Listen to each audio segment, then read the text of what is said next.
नवी मुंबईकरांना गणपती बाप्पा पावला। बेलापूर ते पेंधर मेट्रोच्या तिकीट दरामध्ये 33% कपात। उद्यापासून लागू होणार नवे तिकीट दर।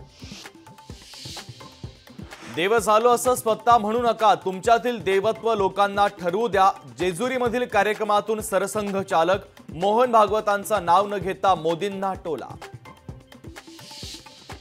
पश्चिम रेल्वेच्या 5व्या आणि 6व्या मार्गिकेला हायकोर्टाचा हिरवा कंदील। मार्गात अडथळा ठरणाऱ्या 2612 खारफुटी तोडण्यास परवानगी। चाकरमान्यांचा कोकण प्रवास खडतरच। मुंबई महामार्ग पूर्ण होण्यास आणखी 2 वर्ष लागणार। सार्वजनिक बांधकाम मंत्री रवींद्र चव्हाणांची कबुली। मुंबई म्हाडाच्या 2030 घरांच्या सोडतीची तारीख जाहीर। 8 ऑक्टोबर रोजी निघणार घरांसाठी सोडत।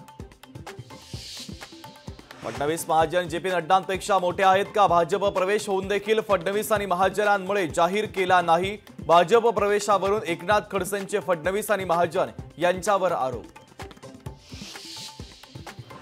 हक्कभंग आणणाऱ्या भुजबळांचं मन मोठं। संधी मिळाल्यास भुजबळांच्या विरोधात निवडणूक लढवणार। नाशिकच्या भारतीय जनता पक्षाच्या नेत्या अमृता पवार यांची छगन भुजबळ यांच्यावर टीका। रशिया युक्रेन युद्धावर तोडगा निघण्याचे संकेत। संघर्ष मिटवण्यासाठी भारत चीन ब्राझील सोबत संपर्कात असल्याचं व्लादिमीर पुतीन यांचं वक्तव्य। पॅरालिम्पिक स्पर्धेमध्ये भारताच्या खात्यात आणखी 3 पदकं। क्लब थ्रो क्रीडा प्रकारामध्ये धरमबीरला गोल्ड तर प्रणव सुरमाला सिल्वर मेडल। जुडोपटू कपिल परमारला ब्रॉन्झ पदक। लोकशाही मराठी ऐका, पहा, जागरूक रहा।